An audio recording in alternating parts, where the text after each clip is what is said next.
Welcome to Choice Classic Radio, where we bring to you the greatest old-time radio shows. Like us on Facebook, subscribe to us on YouTube, and thank you for donating at choiceclassicradio.com. Lux presents Hollywood.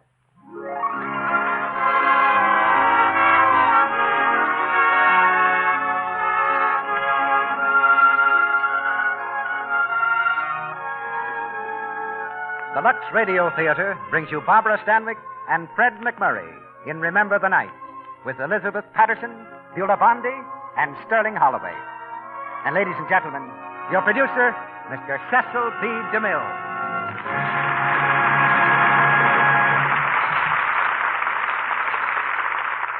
Greetings from Hollywood, ladies and gentlemen. Fine acting, a good story, and superb direction each contribute to the success of a motion picture. And we'll have to combine all three to explain the resounding success of the current Paramount picture, Remember the Night. As it happens, I take a personal pride in the success of this picture, because Mitchell Lyson, who directed it, served his apprenticeship with me. Consequently, it's with a special bow in Mitch's direction that I introduce our radio adaptation of his screen hit, Remember the Night. A triumphal return engagement for the same two stars who played it on the screen, Barbara Stanwyck and Fred McMurray. And with them we have Beulah Bondi, Elizabeth Patterson, and Sterling Holloway of the picture cast. Remember the Night is a play you'll remember, and Lux Toilet Soap is a product you'll remember. When our feminine listeners remember to think of their appearance, and that's at least, part of the time, they know Lux Toilet Soap is a real aid to loveliness. Just why Barbara Stanwyck and Fred McMurray have never been teamed before is one of Hollywood's unsolved mysteries. But the results in this picture call loudly for more of the same. So we were very insistent on having these stars of the picture in our production tonight. Barbara dropped in to visit my Northwest Mounted Police set, but I sent her home right away to get her script of Remember the Night. And I had to break into something to get Fred McMurray. I had to break into his vacation in Mexico.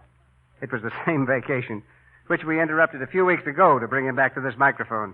However, he took our persecution very amiably and buckled right down to work. Ordinarily, I don't suppose a courtroom is the most promising place in the world for a love story, especially if the party of the first part is the prosecutor and the party of the second part is the girl on trial. But Remember the Night is delightfully original from beginning to end, with a love story that begins in a law court. So once more, it's curtain time in the Lux Radio Theater as we start Act One of Remember the Night, starring Barbara Stanwyck as Lee Leander, Fred McMurray as John Sargent, with Beulah Bondi as his mother, Elizabeth Patterson as Aunt Emma, and Sterling Holloway as Willie.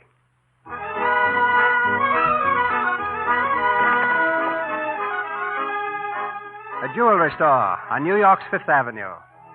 In the glittering showcases, 1,000 precious stones sparkle in their brilliant settings. Although it's just a few weeks before Christmas, there's only one customer in the store this afternoon, a pretty girl in costly furs. On her wrist is a diamond bracelet, placed there by an enthusiastic clerk. He smiles happily, sensing the sale is practically complete. Glorious, madam, isn't it? One of our most beautiful bracelets, really. Yes, it is beautiful. You won't regret taking it, madam. I'm sure I won't. What's the price, please? Only $5,000. $5,000. That's reasonable. You won't find another one like it in New York, madam. Shall I have Mr. Meyer make out the papers? Just a moment, please. I think I'd like to see one or two more before I make up my mind. That one in the lower tray, please. Let me see that. Oh, of course, madam. Personally, I prefer the one you're wearing, but this one's quite beautiful, too. The emeralds set the diamonds off very nicely. Now, if you'll just place this one on your... Madam! Where? Why, she's gone! Mr. Meyer! She's gone! Police! Jones, what is it? Oh, that girl. She went out the door while my back was turned. She went out with a $5,000 bracelet.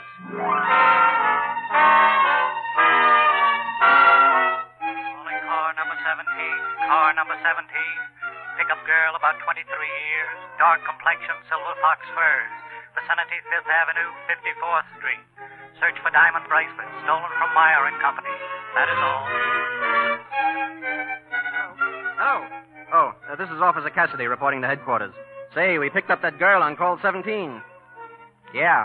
Caught her cold with the goods in a hot shop over on 3rd Avenue. She was trying to pawn the bracelet. Yeah.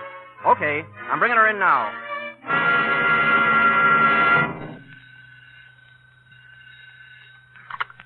District Attorney's office.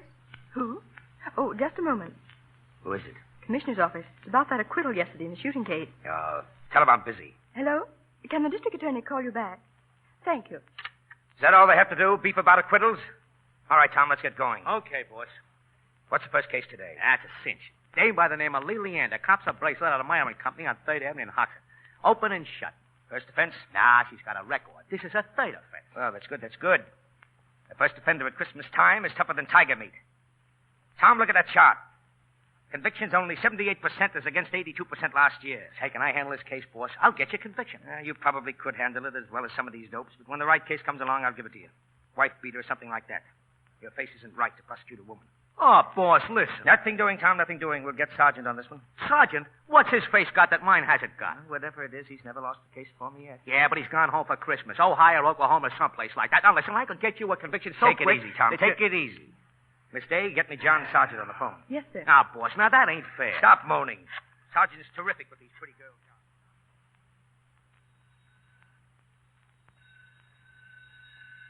Oh, Mr. Sergeant. Mr. Sergeant. Phone's ringing. Well, answer it, will you? Trying to get packed up in here. Okay, I'll answer.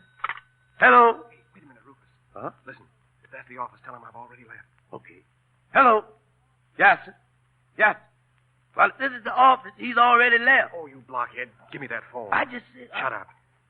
Good morning. Who all wants to speak to Master Sergeant, please? Hello, Sergeant. Who do you think you're kidding? All right, never mind. Who is this? This is your boss. You know, it's a good thing you didn't take up acting for a living. Yeah? Well, what do you want? Well, listen, we got a case to try this morning. I'll see you at the office in 15 minutes. Now, wait a minute. I'm supposed to be going home for Christmas. Sure. You can leave here this afternoon. Yeah, but I've got 730 miles to drive. You told me I could... Now, look, Jack, don't argue. It's a female case, and I need you. Now, come on. Oh, I was afraid of this. Who's defending? O'Leary? That windbag? He'll give us the Gettysburg Address and the Declaration of Oh, Independence. no, he won't. I'll have Tom meet you in court, and you'll be out of there by noon. Now, get right down here. Goodbye. Now, listen, boss. Hello. Oh, O'Leary. He'll talk all day long. When you leave, Mr. Sergeant? Shut up.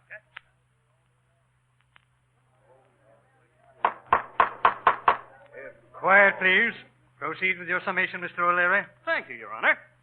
Ladies and gentlemen of the jury, during the course of this trial, you've heard the prosecuting attorney, Mr. Sargent, attempt to prove that a valuable bracelet was taken from the premises of Meyer and Company by the defendant. All this has been a waste of time, ladies and gentlemen of the jury, of your time and mine. Time we could spend to better advantage in last-minute Christmas shopping. At least I know that's what I'd like to be doing. May it please the court, we object, Your Honor. The jury's Christmas shopping has nothing to do with the case. Objection sustained. I withdraw the illusion, Your Honor. Ladies and gentlemen, when I say that time has been wasted, I mean the state has gone to great lengths to prove that Anna Rose Malone, sometimes known as Lee Leander, Sometimes known as a lot of other things. did on the afternoon of December 3rd walk out upon Fifth Avenue with a bracelet which was still the property of Meyer and Company. To prove something she freely admits, as if the proof of this constituted a proof of guilt. Since the dawn of civilization, ladies and gentlemen of the jury, since the beginnings of jurisprudence, wise men and women have refused to be hoodwinked by circumstantial evidence. The contents of a whiskey bottle... Hey, Jack, I don't like a smile on that jury's pan. All juries get soft-hearted at Christmas, Tommy. If you ever get a case to prosecute and you see that peace on earth, goodwill toward men look come in their eyes, get a continuance. Even if you have to fall down and tell the judge you ate green apple. Believe that a young woman walking out of a store with something not her own is necessarily an evildoer. Oh, how flimsy is this argument. How unfair.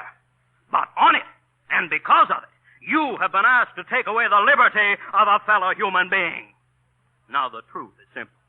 The bracelet was removed during a temporary loss of will and consciousness, now known as schizophrenia, but formerly known as hypnotism.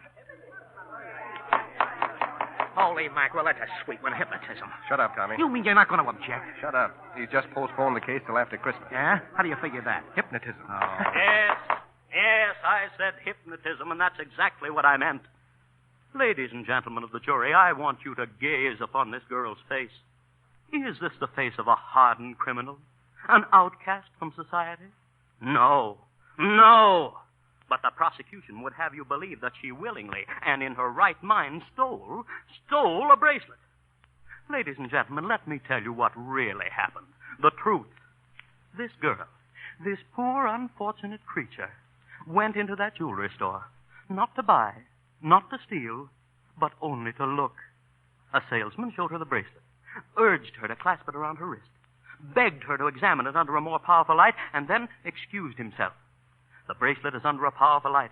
The young girl stares at it closer, closer.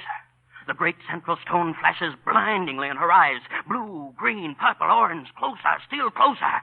Suddenly, the colors are gone. Everything is dark.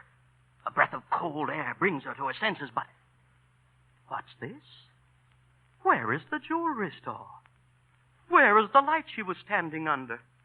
What is she doing on Fifth Avenue, blocks away from Meyer and Company? She doesn't know. She can't remember. Her mind is a blank.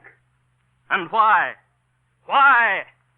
This girl, this poor, unfortunate creature, was a victim. An unwilling victim of hypnosis. Your Honor, the defense rests. All right, now, Tommy, watch. Your Honor. Yes? Your Honor, the hypothesis of hypnotism is a very interesting one. Let me be the first to admit it. But unfortunately, I am no Svengali, nor are you, ladies and gentlemen of the jury. The people of the state of New York will require the expert testimony of Dr. Kindness, the psychiatrist. For this purpose, the people will request a continuance be granted till after the Christmas holidays. We object, Your Honor. The defense is already summed up. The case was practically closed. Objection overruled. But, Your Honor... The defendant will remain in custody, subject to giving a $5,000 bond. And all jurors, parties, and witnesses are instructed to return to the court Tuesday, January 3rd. Court adjourned, and a very Merry Christmas to you all. Just a minute, Sergeant. That was a dirty trick you played on me. It means another day in court. And I don't get paid by the state. I have to earn my money. No more sense of humor than a gravestone. Huh? Well, Merry Christmas, Francis. Why, you... Take it easy, Miss Leon. Let me go. I want to speak to my lawyer. Mr. O'Leary, this guard says I have to have a bond or stay in jail. That's right. Is it right? You ought to know, Mr. District Attorney. I'm afraid it is. Well, how can I get a bond? I haven't any more money, and I don't want to spend Christmas in jail. Please don't let them do that. What do you mean you haven't got any more money? What have I been talking for, to hear my own voice? If you hadn't talked so much, I'd be out of here right now. What do you mean by that? Hypnotism. That gag's so old it's got whiskers. Oh, please don't let them keep me here over Christmas. Ah, what's the difference? What could you do if you haven't got any money? I could walk around, couldn't I? Come on, miss. It ain't as bad as you think. You get a nice little room and a nice turkey dinner on Christmas. Yes, I know. Never mind the build-up. Let's go. I hope you have a Merry Christmas, Mr. Sergeant. Hey, she's kind of sore at you, Jack. Yeah. Say, Tommy, on your way, I'll send Fat Mike in here, will you? Huh? Fat Mike the bondsman? If you know any other Fat Mikes, you can send them, too. I get it. You don't, but let it pass. Okay, I'll send him right away. Hey, Mike. Yeah? Mr. Sergeant wants to see you right away. Sure, coming. Hello, Mr. Sergeant. You want to see me? Yeah. What'll you charge for 5,000 bail from now till January 3rd? Did they pin something on you, pal? No, it isn't for me. It's for the young woman who's in here today. Oh, I see. How much? For a friend of yours? Nothing. Not a red Samilka. I didn't ask you for any favors. Favors? It's a privilege. You still living at the same place? Yeah. Why? How soon you want her out? Right away. Okay, she's out. Thanks. So long.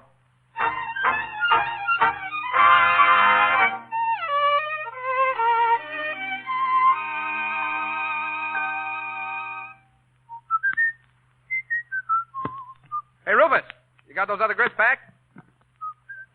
Rufus! Yeah, I am, boss. What's the matter with you? She's here, boss. Who's here? I don't know. Then how do you know she's here? I just let her in the living room. You let who in? The lady. You mean there's a lady here in the apartment? Yes, sir. Oh, what'd you let her in for? I told you I wasn't home to anybody. Yes, sir. I told him that. But he shoved the door open anyhow and pushed the lady in with his compliments. Who did? A man. Oh, Fat Ike. Fat? You mean Fat Mike? Yes, sir. He sure ain't thin, Mike. What did he bring her here for? I don't know. Guess I'll have to go and speak to her. Yes, you will. Well, hello. Hello. What are you doing here? I don't know yet, but I've got a rough idea. Well, anyway, I'm glad you're out. Mm-hmm. Now what do I have to do for it? Well, for one thing, you could say thank you, but if that doesn't fit in with your plans, just skip it. My motives in this Here matter... you are, if you- boss. Here's the drinks. What drinks? I didn't tell you... Got some soda, miss? Thanks. Drink, boss? Get out of here. Yes, sir. Yes, sir. I know. You know, one of these days, one of you boys is going to start one of these scenes differently. And one of us girls is going to drop dead from surprise. What are you talking about? I suppose you do this with all the lady prisoners? Oh, yes. My life is just one long round of whoopee. Well, you're in a good spot for it. Wonderful. I have only to wave a finger and I can satisfy my slightest whim. And I suppose if anybody says no, you just put them right back in the cooler. That's right. Now, look. When court reconvenes, I'm going to try to put you in jail for a good long time. That's my business. But you haven't been convicted yet, so I don't see why you shouldn't enjoy Christmas like the rest of us. That's why I told Mike to get you out. And bring me up here. I did not tell him to bring you up here. Then why did that gorilla bring me up here? Because he's got a mind like a sewer. Thanks. Now, look, I'm very glad to have been of service to you. Now, if You mean I don't have to stay here if I don't want to? You most certainly do not. Oh, then I'll stay.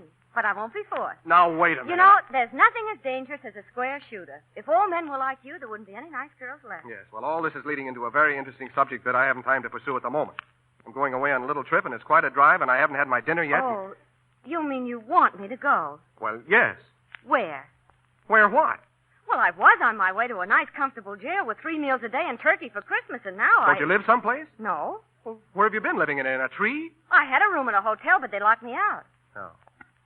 Well, how much do you owe this hotel? $126.40. Oh. Well, that doesn't solve any problem. Look, why don't you just put me back in the clink? That solves lots of problems. Well, for one thing, I'm not sure I can't. And, well, that wasn't the idea. Have you had dinner? Not yet. Now, come on, then. I'll take you to dinner, and we'll figure something out.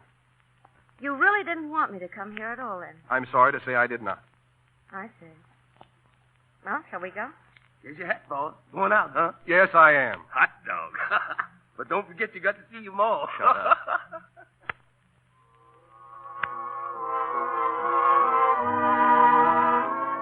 Want anything else? No, thanks. It's been nice up to now. Yeah. You know, I was thinking I might lend you my apartment while I'm away. Oh, that sounds like a play, doesn't it? Yeah, sounds like a flop. Don't worry about me. I can always chisel a hotel for a week or so. That's a nice, cheesy idea. Well, I'm not going to sleep in the subway. And as far as the holiday's concerned, I guess I'll get plenty of that when you get through with me. Oh, not that I mean it in a disagreeable way, you understand. I understand. Your business is your business. Of course, some people wouldn't care for that kind of business, but somebody has to do the dirty work. Thanks. Just too bad it had to be somebody as nice as you. How long have you been swiping things? Always. Have you been caught before? Uh-huh. Did you take things you didn't need? Sure. In the presence of beautiful things, did you feel a sudden irresistible urge to take them in your hands and hurry away with them? Oh, you mean was I hypnotized? No, I mean maybe you're a kleptomaniac. Oh, no. They tried that, though. Now, you see, to be a kleptomaniac, you can't sell any of the stuff afterwards or you lose your amateur standing. I don't understand it. I don't think you ever could understand because your mind is different. Right or wrong is the same for everybody, you see, but the rights and the wrongs aren't the same. Oh, that's ridiculous. Is it? All right, try it like this. Suppose you were starving to death. Yeah? And you didn't have any food, and you didn't have any money, and you didn't have any place to get anything. Mm-hmm. And there were some loaves of bread out in front of a market, and, well, now remember, you're starving to death, and the man's back was turned. Would you swipe one? You bet I would. That's because you're honest. You see, I'd have a 6-course dinner at the table d'hote across the street and then say I'd forgotten my purse. Get the difference? I think you're way smarter. Yeah, that's it. We're smart.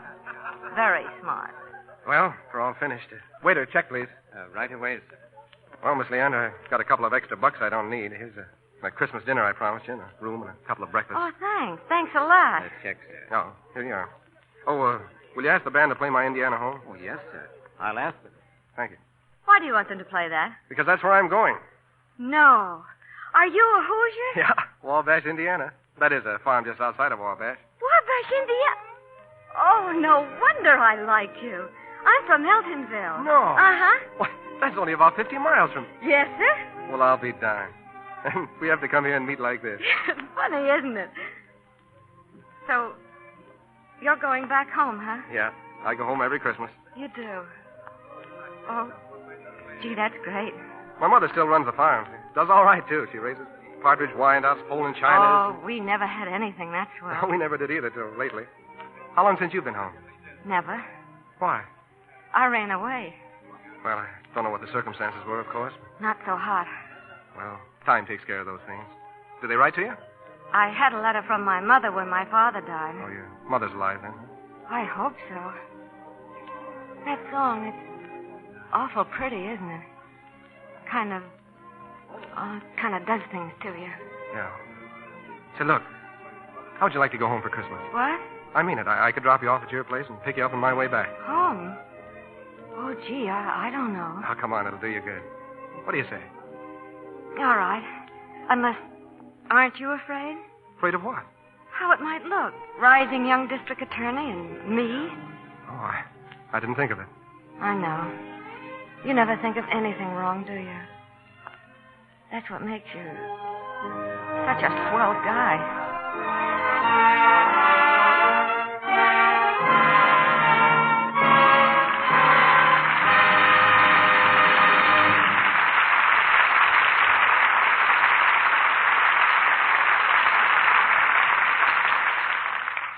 The curtain falls on the first act of Remember the Night, with Barbara Stanwyck, Fred McMurray, Elizabeth Patterson, Beulah Bondi, and Sterling Holloway.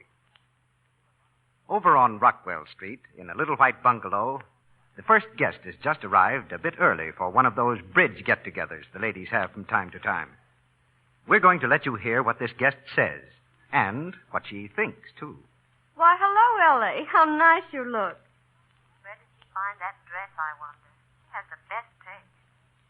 Here's the way I look, Ellie. I'm a little early. Came right straight from the office. I worked late and I didn't really have time to go home and change. Gosh, do I feel grimy. I could only take a quick bath. My, how lovely the living room looks. Those flowers are just the right color. I wonder if she'd think me nervy if I asked to take a bath. Tired? Oh, well, not exactly, Ellie. I'm just sort of, messy, you know. A bath? Oh, how lovely of you. I hadn't thought of it, but it would make me feel better. Oh, thanks. That's awfully kind. What a pretty negligee. Well, I feel good in this. Everything she has is perfect. Yes, thanks so much, Ellie. Don't wait. I have everything I need. She's got Lux toilet soap. I ought to have known she would. She's got that taste. Everything is perfect. Gosh, does this feel good? This nice Lux soap will do the trick all right. I love the way it lathers. Yes, a Lux toilet soap beauty bath will do the trick. Leave Ellie's guest feeling fresh from head to toe. This luxurious white soap that 9 out of 10 screen stars use has creamy, active lather that swiftly carries away perspiration, every trace of dust and dirt. You'll find a daily Lux soap beauty bath a wonderful way to protect daintiness, make you sure of fresh, fragrant skin. And it's true that Lux toilet soap in your bathroom has come to be one of those little things that mean good housekeeping, good taste. The superlative quality of this fine white soap, its delicate, distinctive perfume, makes it a joy to family and to guests. It's luxurious, and yet not a luxury. For it's sold by so many thousands of cakes that its price is kept low. Now, the economical way to buy it is 3 cakes at a time. And you might try leaving a cake you aren't using in among your linens or underthings. It'll leave them delightfully fragrant. Now, our producer, Mr. DeMille. Act 2 of Remember the Night, starring Barbara Stanwyck as Lee and Fred McMurray as John Sargent, with Beulah Bondi as his mother, Elizabeth Patterson as Aunt Emma, and Sterling Holloway as Willie.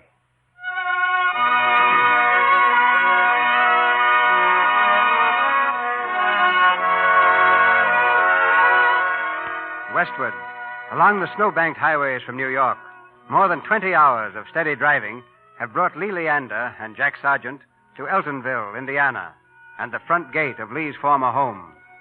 A bright moon softens the outline of the ramshackle house that stands cold and dark on the outskirts of the town. From within the house comes the warning wail of a dog as Jack swings the car up to the sagging front porch.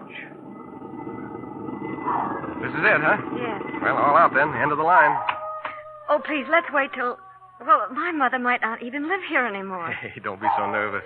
Will you go in with me? Sure, I'll go in with you. Come on, I've got your bag. See that tree? Yeah? I fell out of it when I was 12. Oh, it was a terrible tomboy. See, from that branch right up there. Landed on my head, too. That's a better gag than hypnotism. Your lawyer should have used that. As a matter of fact, you should have had me for your lawyer. Come on now, smile. Here we are. Oh, gee, I didn't mean to knock so loud. Why, that sounds like Mickey barking. Oh, it couldn't be. He'd be too... Here's somebody coming. Yeah. Now, look, I'll pick you up on New Year's Day in the afternoon. Don't forget. No. Gee, you've been sweet. Will you shut up? Yes? Oh, I'm terribly sorry. Doesn't Mrs. Malone live here? Oh, I guess you want my wife. Oh, I didn't know. What is it, Henry? Somebody want me? Mama. Oh, Merry Christmas, Mama.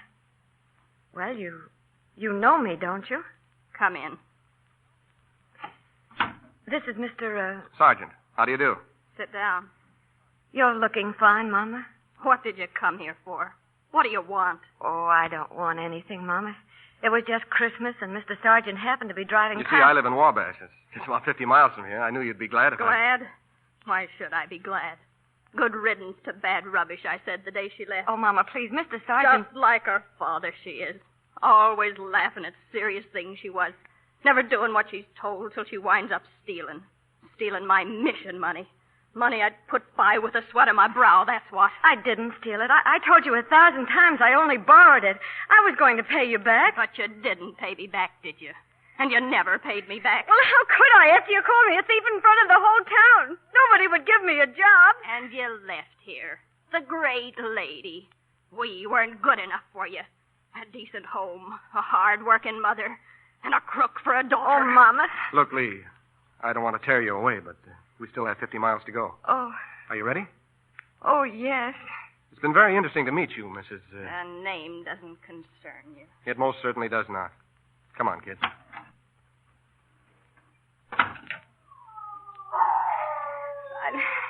I've forgotten how much that woman hates me. And how much I hate her.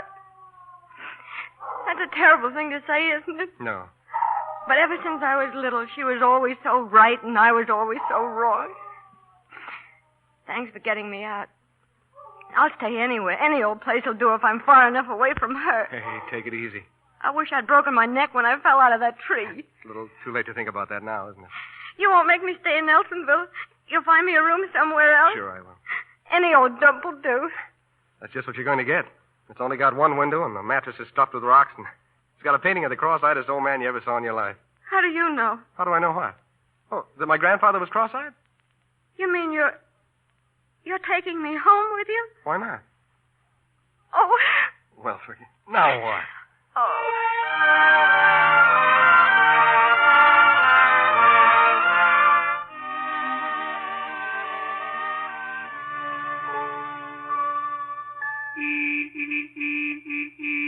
Hey, anyone home?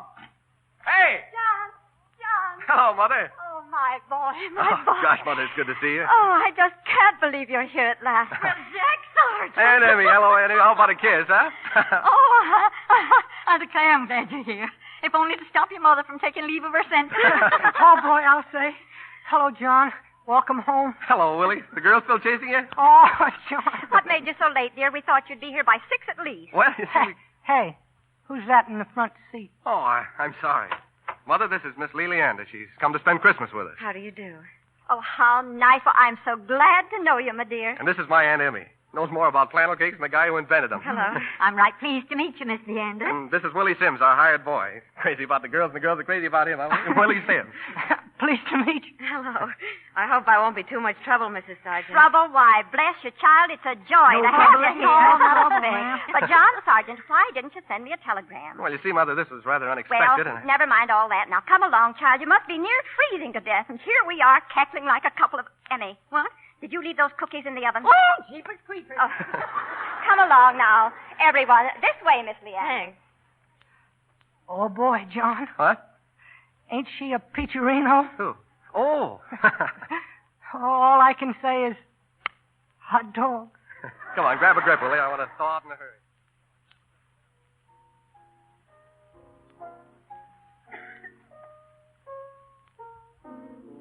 Go on, Jack. Now, don't stop. Play that other piece you used to do so good. I can't remember it anymore, Mother. Oh, well, try, dear.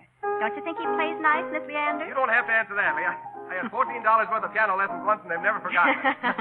Willie, hand me that popcorn. We've got to have it all strung for the tree tomorrow. Yes'm. Here you are. Well, yeah, you can help me. You haven't done a thing all night. Oh, gee, didn't I help Miss Leander with all them dinner dishes? You should have done them yourself, Willie. Miss Leander's a guest. Oh, I like doing them, Mrs. Sargent. I've lived in hotels and places so long I haven't been around the house as much as I'd like.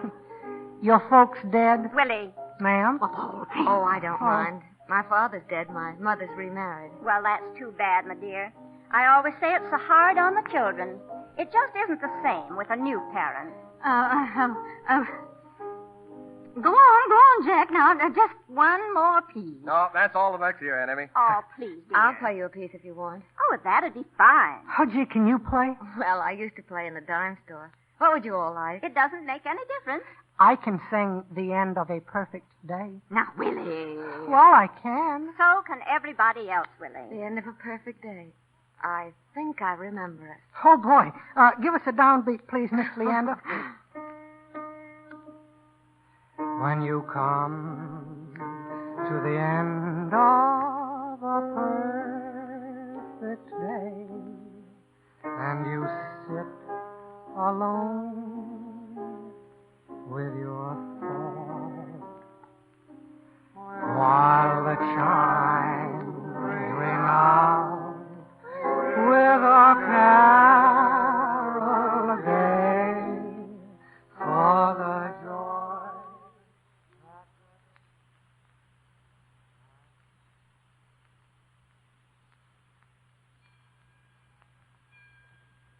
Well, son, time for bed.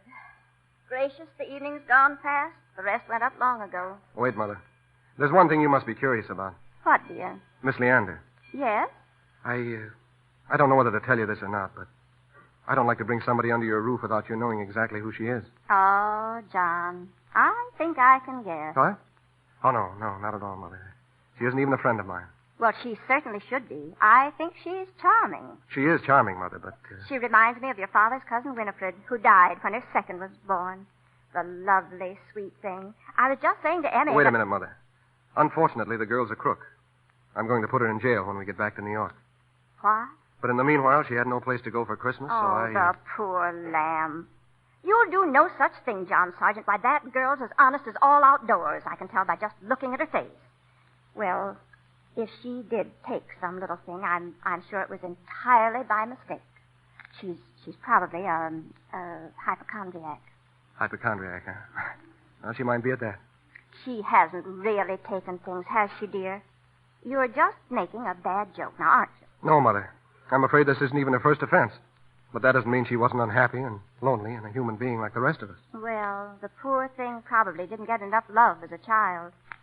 Do you remember how bad you were? Well, not really bad, but do you remember the time you took my egg money I was going to buy a new dress with? And then how hard you worked to pay it back when you understood. You made me understand. Oh, it was love, dear, that made you understand. Well, I do hope she enjoys her stay here. Now, we must do everything to make her happy and comfortable and to feel like one of the family. Do you think we ought to lock up the silver? Well, good night, son. Good night, Mother. Merry Christmas. Merry Christmas.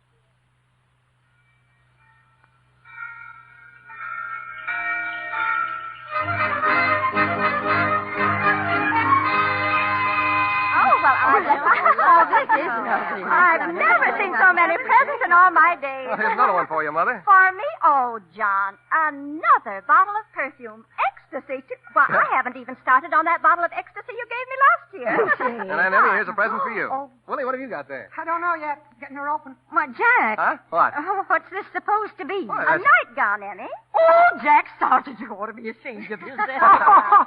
Gee, you can see right through it. Really lovely, isn't it? Gee, we've got all our stuff open, and, well, I'm sorry about the present situation, Lee. If we'd only known sooner. Why, John, there's some presents for Miss Leander over there on the sofa. Oh. Why, of course, Jack, you must have forgotten. Oh, well, guess you can always trust Santa Claus. 3 packages later here. Merry Christmas. Oh, no. Oh, you shouldn't have gone to all that trouble. Open them up now, dear. Oh, what a lovely pincushion. It's so pretty. Oh, it's nothing at all. Just scraps and things I've been collecting for years. Here's the next one. Very Merry Christmas to Miss Leander from Jack's Aunt Emmy. Stockings. Oh, thank you so much. Bed socks. Oh, Not so fancy, but wonderful on a cold night for a spinster lady. it's awfully sweet of you all. Here's another, Miss Oh, Leander. no, not really. Yeah. Who's that from, Willie? From you big junk. Don't you remember anything? Well, but I didn't. Gracious sakes. Oh, perfume. Oh, thank you. Oh, it's nothing, just a bottle of perfume. And ecstasy, too. Yeah, that's right. Oh, you're all much too kind. I don't think I've ever met anyone so thoughtful and... Oh, nonsense, child. We're so happy to have you and so anxious for you to enjoy your stay. Of course, there isn't much to do here, except tonight we're bobbing for apples, and tomorrow the young folks have a treasure hunt, and Thursday's the charity bazaar. Then we rest up for a day. And the next day is New Year's. That's the big event. And this year we're having a real old-fashioned barn dance like the Hicks were supposed to be. That's all there is. Farmers' wives don't die of boredom anymore. They die of heart failure.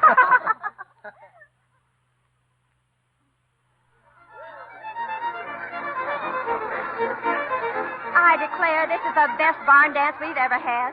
Yes. Oh, they dance beautifully together, don't they? It reminds me... What? Who? Jack and Miss Leander. Like they were made for each other. If you're hinting that John's in love with her, well, he isn't, Emmy. Fiddlesticks, Lucy. Fiddlesticks. She's in love with him, too. I tell you they're not. You don't know anything about these things, Emmy. Lucy Sargent, if you're referring to the fact that I never married, I'd like to point out that you don't have to be a horse to judge a horse show. If ever I saw two people in love... They're not. They can't be. They just can't be.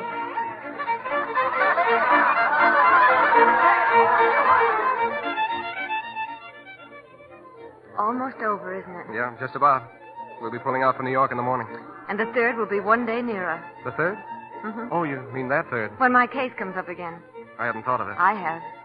But you've all been so sweet, no matter what happens after we get back.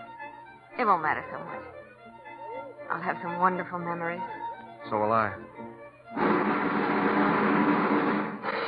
Ladies and gentlemen, I have the honor to wish you all a very happy New Year.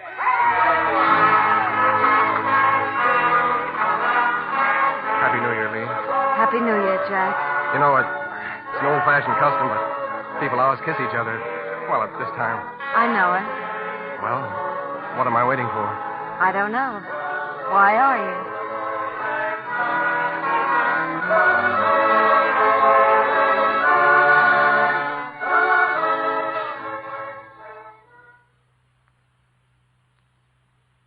Well, 6 o'clock comes right early, children. You better get your sleep. What time's breakfast, Aunt Emmy? Time for you to leave early. What'll it be, flannel cakes or fried mush? Well, how about it, Lee? Oh, I think we'll ride better on the mush. Fried mush, then. Good night, children. Good night, Aunt Emmy. You sleepy? Not very. How about a good night cigarette? Well, I'd love it. I'll meet you downstairs. Swell. I'll be waiting.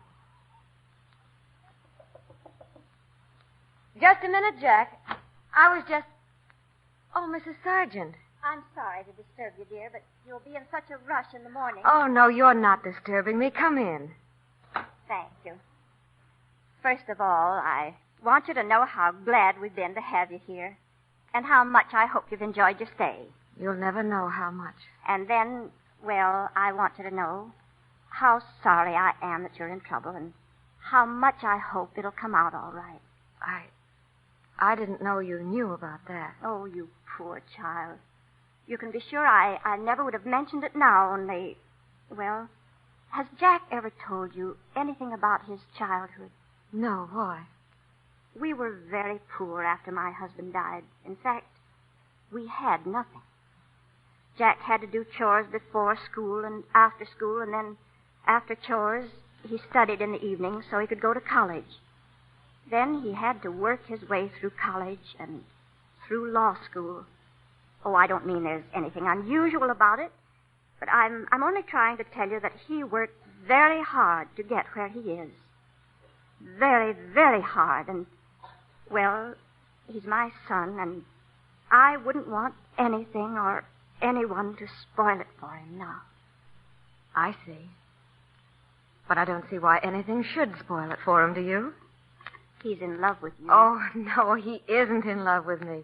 He's never had any more interest in me than, well, some panhandler he'd buy a meal for. Are you sure? Of course I'm sure. He kissed you tonight.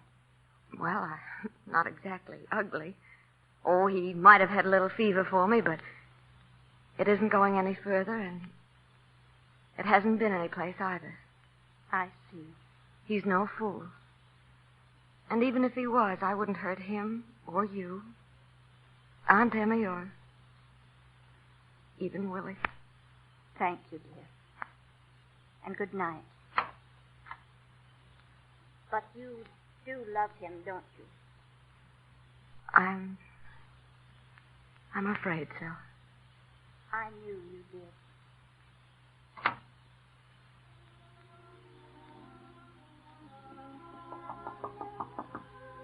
Lee? Lee, Yes? how about that good night cigarette? No. No, thanks. I'm too sleepy. Oh, okay. See you in the morning. Good night. Good night. I'll see you in the morning.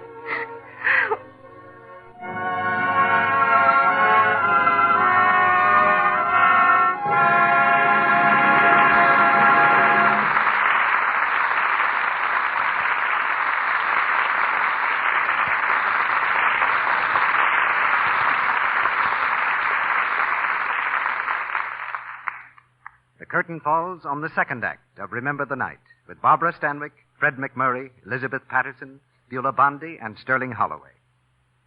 Before our stars return in Act 3, let's hear from our studio reporter, Libby Collins. Well, Mr. Rourke, I'm much impressed with the young Warner Brothers star who's attracting a great deal of attention right now, Jane Wyman. Oh, yes, Jane Wyman. Say, she did Warner Brothers proud in Brother Rat and the Baby.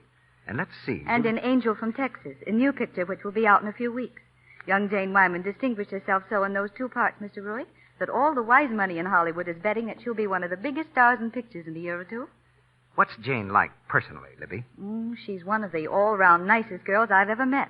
And a regular dynamo of energy. In fact, her nickname at the studio is Dynamite. That's interesting. She's just been married to Ronald Reagan, who has a romantic interest in several pictures. Yes, I remember that. Incidentally, Jane is another of that army of models who've made good in pictures. She makes good use of that experience now by designing her own clothes. Do you know what a Hollywood makeup man told me about Jane Wyman? Oh, what was it, Libby? That she's one of the most naturally beautiful girls in Hollywood. And so I thought what she has to say about complexion beauty ought to be especially interesting. Well, I think you're right about that, Libby. What does she say? She says she thinks the most important single thing a girl can do for her complexion is to use Lux soap every night at bedtime for an active lather facial. Jane says she herself never misses out on this, no matter how tired she is. It only takes about 3 minutes, and she sleeps better because her conscience is clear. She knows she done right by her skin. Thank you, Libby.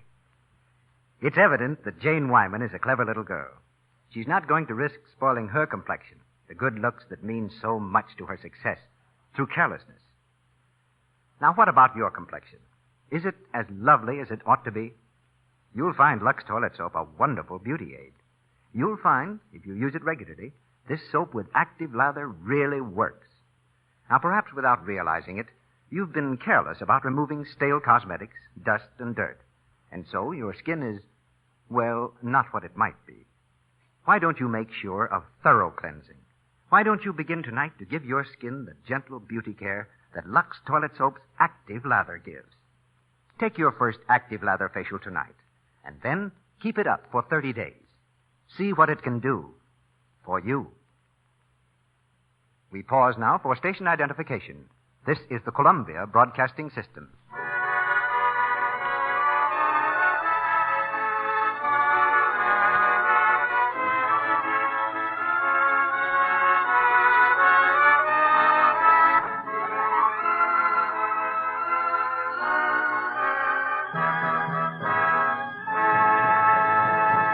The curtain rises on the third act of Remember the Night.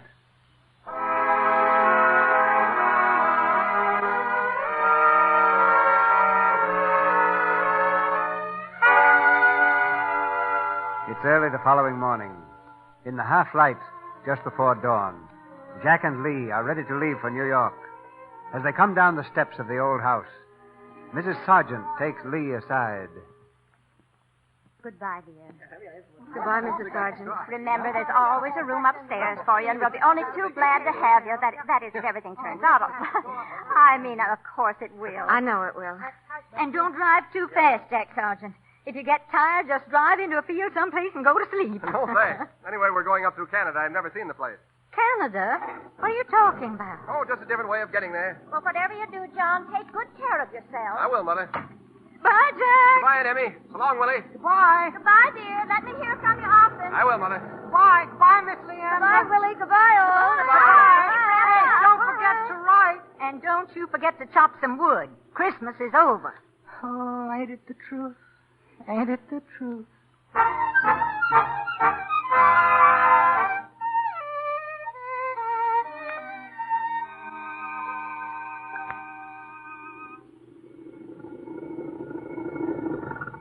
the idea of stopping. Lee, you know where we are? Of course. We're in Canada. We should be. We crossed the border 3 hours ago. No, you don't get it. Look, this is Canada. Over there's the United States. Stay here, Lee. Don't go back. Oh, stop talking nonsense. It isn't nonsense. I'm not a policeman. I can't make you go. Is your conscience gnawing at you? What do you think it was when I got bail for you? Oh, that seems like 80 years ago. I didn't even know you were against me. Oh, I did know you were supposed to be trying to put me in jail or something, but... Oh, you were so gentle about it. Yeah, that's part of the technique. If you don't treat a woman with kid gloves, every man on the jury wants to punch you in the nose. And you have to handle a jury with kid gloves, too. You'll get it right in the verdict. You know, it's very hard to put a woman in jail no matter what she's done. I'm supposed to be kind of a specialist at it. No, you're not. Sure I am. You're just trying to make me hate you so you won't feel so bad when you give me the business, aren't you? Look, are you going to stay in Canada? A fine district attorney you are, telling me to jump bail. You know I love you, don't you? Don't say that. And you love me. No. I suppose that's why you've looked at me the way you have, kissed me the way you did. And why your hand has always found mine and mine has always found yours whenever they were anywhere near each other. Oh, Jack, don't be a fool. Look, I'm only human.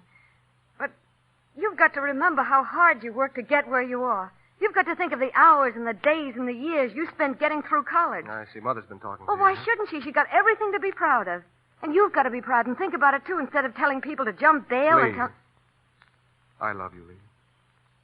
Oh, Jack. I love you. Oh, darling. It'll be awfully hard to lose you.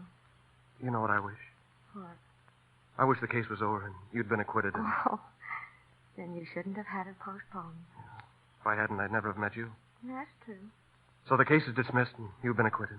Not good. And I pull out a marriage license. Oh, gee. And we march right into the judge's chambers and have him marry us. You know, you're talking like a madman, don't you?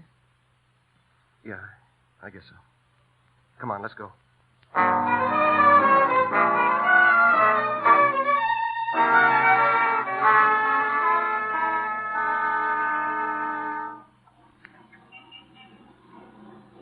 Jack, the courtroom's less than a block away. Or don't you care if the jury and the rest of them see you with me? Oh, so I'm not good enough to be seen with you, huh? You don't love me anymore. I never loved you. Were you just toying with Oh, me? shut up.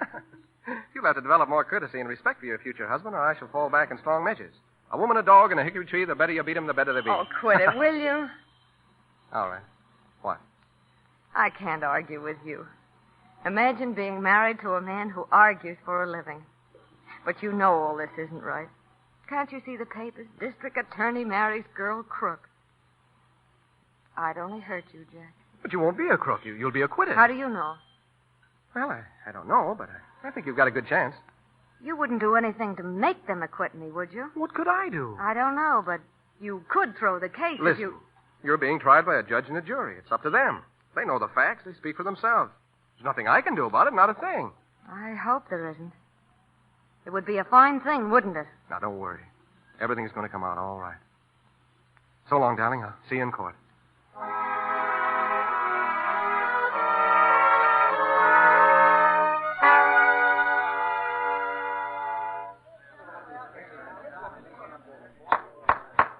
You may proceed, Mr. Sergeant. Thank you, Your Honor. I will if this jury will let me. They've been mumbling to themselves all morning. I'll take care of the jury, Mr. Sergeant. Thank you. Now, Miss Leander, I believe you have testified that you were hypnotized at the time you left the jewelry store and walked up Fifth Avenue. Didn't you? I... Did you or didn't you? Answer the question, Miss Leander. Well, my lawyer said so. Oh, your lawyer said so. Are we to understand, then, that you and your lawyer do not agree as to exactly what happened? Don't answer that question. Object, if Your Honor, please. Question's entirely improper, and I ask that it be stricken from the record. Sustained. The jury will disregard the question. I was only trying... Your Honor, those jurors are at it again. If they'd listened to the testimony instead of whispering among themselves... Proceed with the case, please. You can't hear yourself think.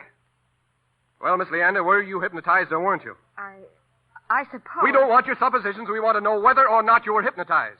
Yes. Guess what? I guess I was hypnotized. You guess you were hypnotized. First you suppose you were hypnotized, now you guess you were. Kindly remember you're under oath. Do you know the penalty for perjury? If Your Honor, please, I object. Sustained. Tell me, Miss Leander, just how many times have you been hypnotized by beautiful jewelry? I guess quite a lot of times. Did you hear by any chance Dr. Kindness' opinion concerning hypnotism? Well? I'm trying to think. You don't treat a woman with kid gloves, every man on the jury wants to punch you on the nose. Oh. Will the witness please answer my question? And will the jury please stop mumbling? Jack, you... You have to handle the jury with kid gloves, too. You'll get it right in the verdict. He's my son. It's all right. It's all right. Just take all the time you want, Miss Leander. He's worked so hard. I wouldn't want anything to spoil it for him now. Well, Miss Leander? Oh. Nothing must spoil it for him. Well, Miss Leander, what is it? What is it? Your Honor, I object to the tactics being pursued by the district attorney. He's harrying the defendant. No, wait. Wait, I want to plead guilty. Your Honor, I don't believe this young woman is well. I request a 5-minute recess. I want to plead guilty. Your Honor, it must please, it must be perfectly Your Honor, a few apparent. minutes recess, please. Made She's obviously hysterical not by the responsible tactics for of what she's saying. I ask that Your Honor intercede in this matter. Why do you wish to plead guilty? Because I am guilty. You see, when you work hard for something and promises are made, you just can't toss it away, no matter what. Your Honor, it must be perfectly clear now that this is not normal behavior. Perfectly clear, of course. And the state has no desire to take advantage of a temporary aberration. There isn't anything temporary about this. Your Honor, you can see that I'm in my right mind. I plead guilty. You leave me no other alternative. The court at this time will fix next Friday, January 6th at 10 a.m. as day for passing sentence. The prisoner is remanded to the city jail. The jury is dismissed.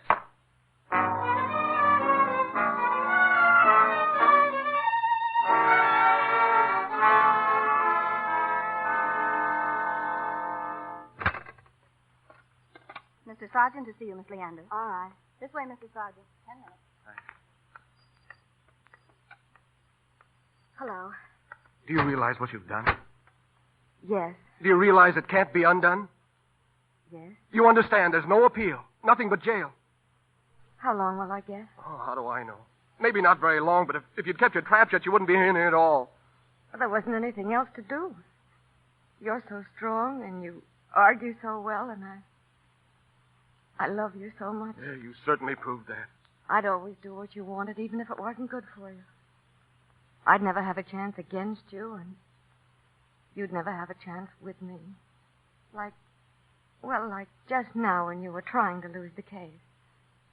Oh, aren't you ashamed? Oh, stop it. Oh, I know what you were trying to do. Save little Jackie's career from the bad, bad woman. Don't you think I'm the best judge of what's good for me and what I want most in this world? No. And while you were making your big gesture, did you stop to think how much you'd be hurting me? Do you think I'll stop loving you just because they lock you up with a bunch of hoodlums and hopheads for the next few years? I'm not much better. Well, you were good enough for me.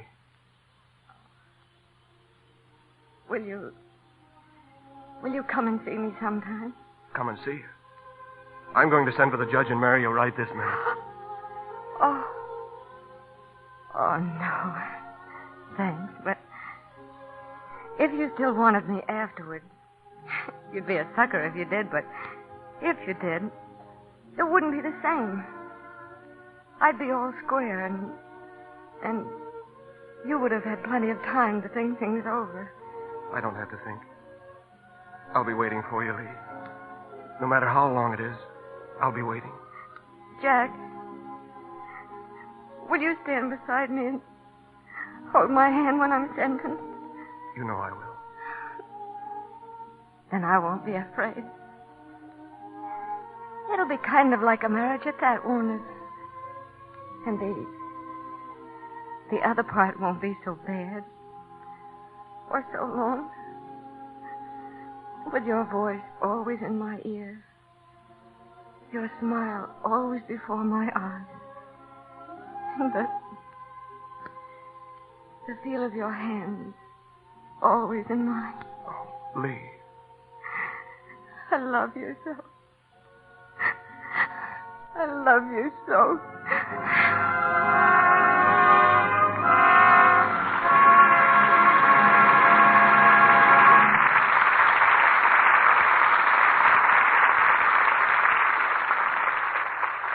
Lee Leander and John Sargent will meet again in the not-too-distant future.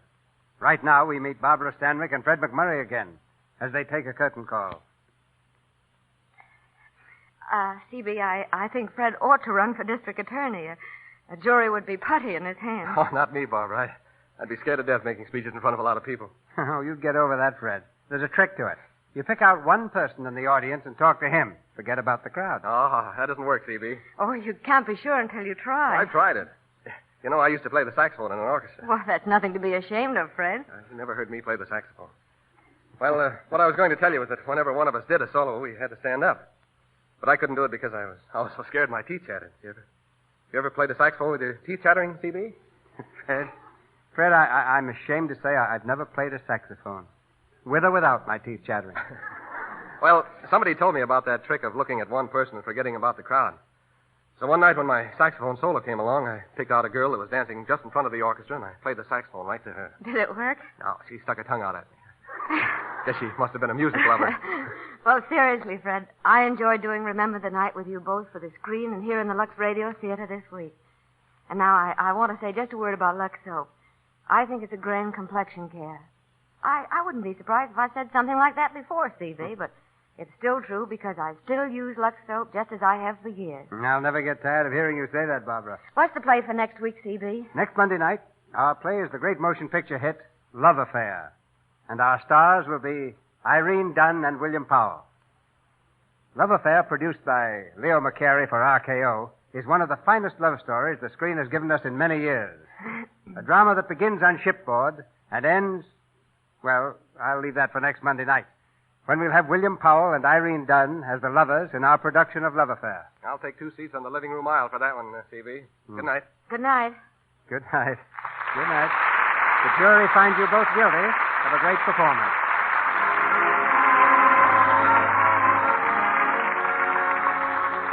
Our sponsors, the makers of Lux Toilet Soap, join me in inviting you to be with us again next Monday night when the Lux Radio Theater presents Irene Dunn and William Powell in Love Affair. This is Cecil B. DeMille saying good night to you from Hollywood.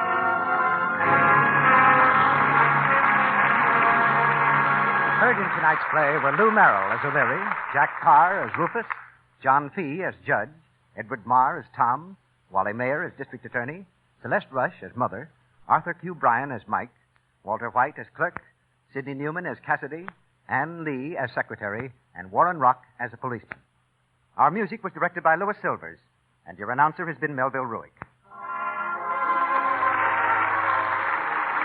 This is the Columbia Broadcasting System.